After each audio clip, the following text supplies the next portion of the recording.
はい、それでは Fostex FF125WK を使ったバスレフスピーカーの製作第3回目の後編スタートしたいと思います。今回はですね、前回までに組み上げたスピーカーボックスに突き板を貼る作業、こちらを進めていきたいと思います。はい、ではですね、一旦取り付けたスピーカー、ダクト、そういったものを外しまして、それからマスキングテープもですね、全部取りまして、まず、サンドペーパーでですね、全体を研磨していきたいと思います。特に、接着したところのですね、段差があるような場合は、そこはしっかり研磨して、段差がないように、感じられないようにですね、慣らしていきたいと思います。だいたい240番、それか400番、そういったあたりの、番手のサンドペーパーで、磨いていきたいと思います。はい。240番ぐらいのですね、サンドペーパーで、全体でボコがなくなるようにしっかり磨いて、その後ですね、固く絞ったタオルでですね、全体のその戸の粉を拭き取って、今乾燥させている状態です。磨くときにですね、これ私、お手製のサンディングブロックなんですけれども、こういうものを使うと便利ですね。片方は木の硬い面で、もう片方はゴムを貼っています。でこういうふうに平らな状態をですね、作っていきたいときは、この硬い面にサンドペーパーを貼って、こういうふうに磨きます。このゴムを貼った面はどういうふうに使うかというのはですね、また突き板を貼る作業の時に使いますので、その時に改めて紹介したいと思います。ではですね、この後、突き板を貼る作業に進んでいきたいと思います。はい。では、突き板を貼る作業を進めていきたいと思います。詳しい説明はですね、突き板屋さんのホームページに、素晴らしい動画が上がっていますので、そちらをご覧いただきたいんですけども、私の作業の風景も、念のためということですね、記録に留めていきたいと思います。それではですね、まず接着剤を、突き板の方にですね、このように塗布していきます。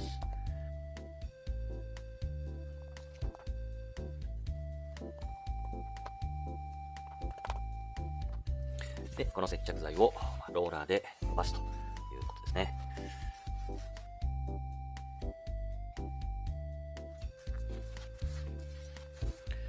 はい。ではですね、引き続いて、スピーカーボックスの方にもですね、同じように接着剤を塗っていきたいと思います。ち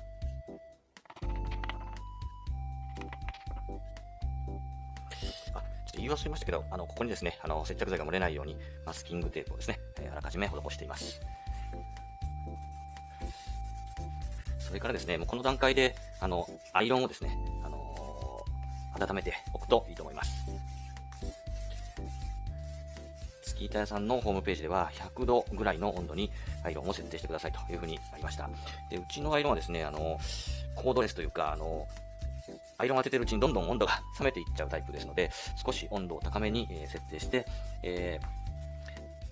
アイロンを当てているときにですね、多少温度が下がっても、この100度以上維持できるような温度にしようかなというふうに思って、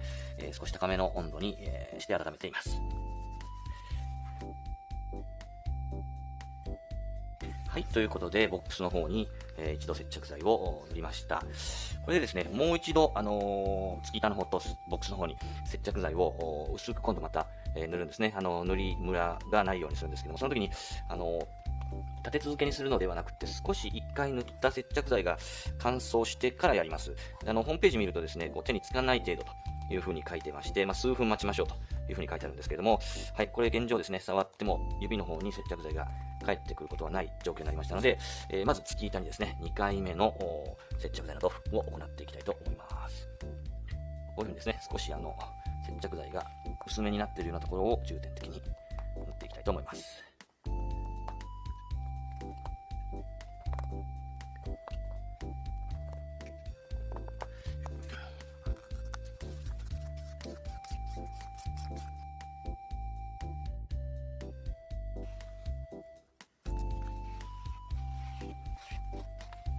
はい、続いてですね、スピーカーボックスの接着剤2回目ですけれども、こちらはですね、1回目もかなり、ムラなく塗れている感じですので、少しまだ、指につきますかね。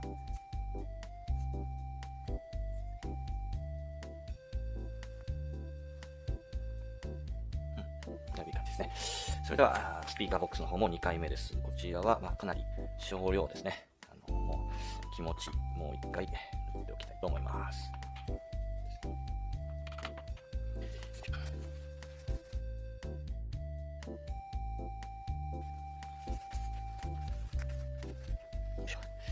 はい、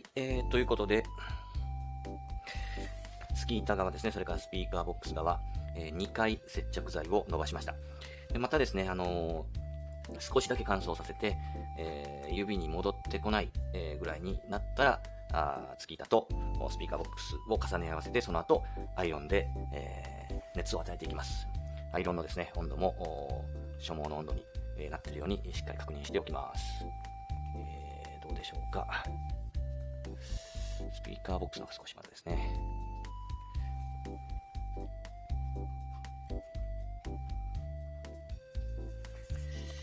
はい。こちらはいい具合ですね。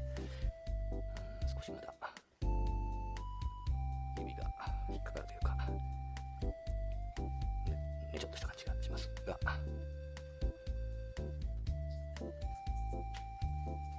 いい感じになってきました。よし、それでは、スキー板を持ってですね、ここがかなり、気を使うところなんですけれども、綺麗にですね、スキー板の余分なところのですね、が均等になるように、気をつけて本体に乗せます。いいんじゃないでしょうかね。そこでですね、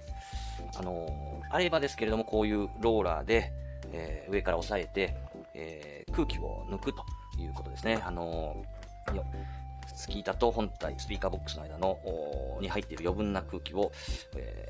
中央から外側に向かって、押し出すというような作業をしておくと良いんですけども、これ特にやらなくてもですね、同じようなことがアイロンでもできますので、アイロンを中心から外側へというかけ方を1回してあげると、ほぼ同じような効果が得られますので、これは必須なものではございません。はい、ということで、スキー板がですね、スピーカーボックスに乗りましたので、アイロンでですね、まず温度を与えるというよりかは、先ほど申し上げたように、空気を外側に向かって抜くという気持ちで、内から外に、内から外にというふうに押さえます。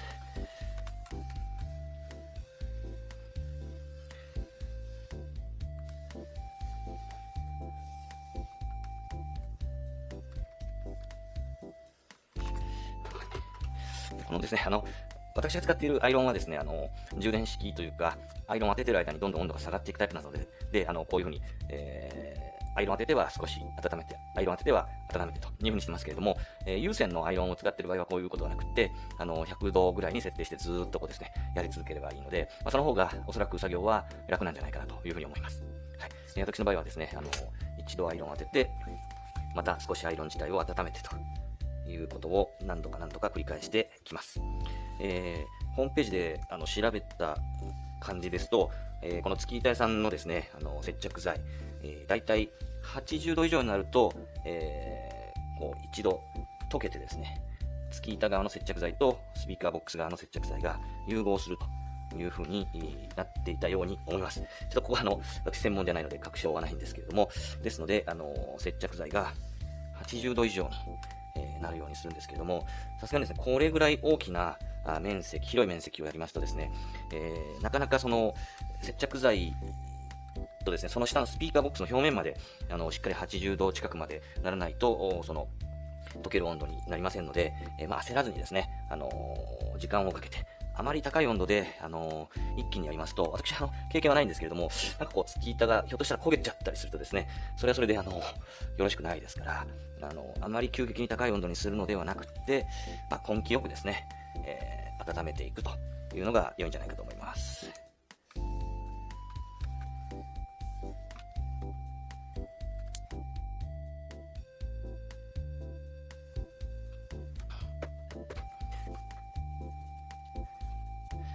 はい、これで1面分の月板を貼る作業が完了しました。これね、まだ、端っこの部分がはみ出ている状態ですので、この後、裏面も貼ってですね、そしてその後は、サンドペーパーで、このはみ出た部分をきれいに取り除く作業、そちらに移っていきたいと思います。はい、それではですね、この月板貼った後、このはみ出した余分な部分をですね、取り除く作業を行っていきたいと思うんですけれども、月板屋さんのホームページでは、こう内側からというかですね、反対側からカッターナイフで切るような説明があったかと思うんですけれども、ちょっとカッターナイフで私実はやったことがなくて、ちょっとなんて言うんでしょうね、失敗したら怖いなというのもあるので、いつも、サンドペーパーでですね、こう角のところに当てて磨いて、そこを薄くしていきながら、これをピリピリと取り除くというようなやり方でやっています。で、今は120番のサンドペーパーをつけてですね、それからサンディングブロックはこの当たりが柔らかいようにゴムを貼った面に、このサンディングペーパーを、貼って、こういう風な感じでですね、削っていきながらで徐々に薄くして、この余分なところを取り除くという形でやっていきたいと思います。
はい、こういう感じでですね、薄くなっていくと、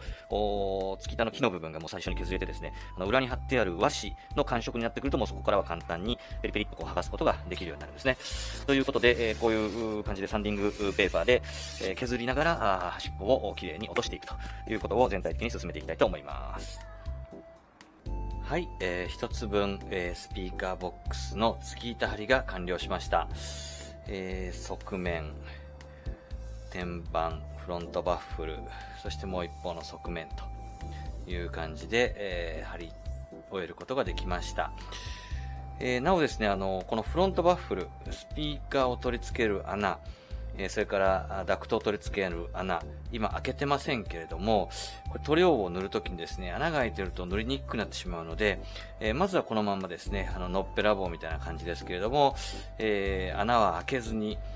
塗料を塗って、その後、最後にですね、綺麗に丸をくり抜きたいというふうに思います。はい。こういう感じですね。では、引き続きですね、塗装の作業に入っていきたいと思います。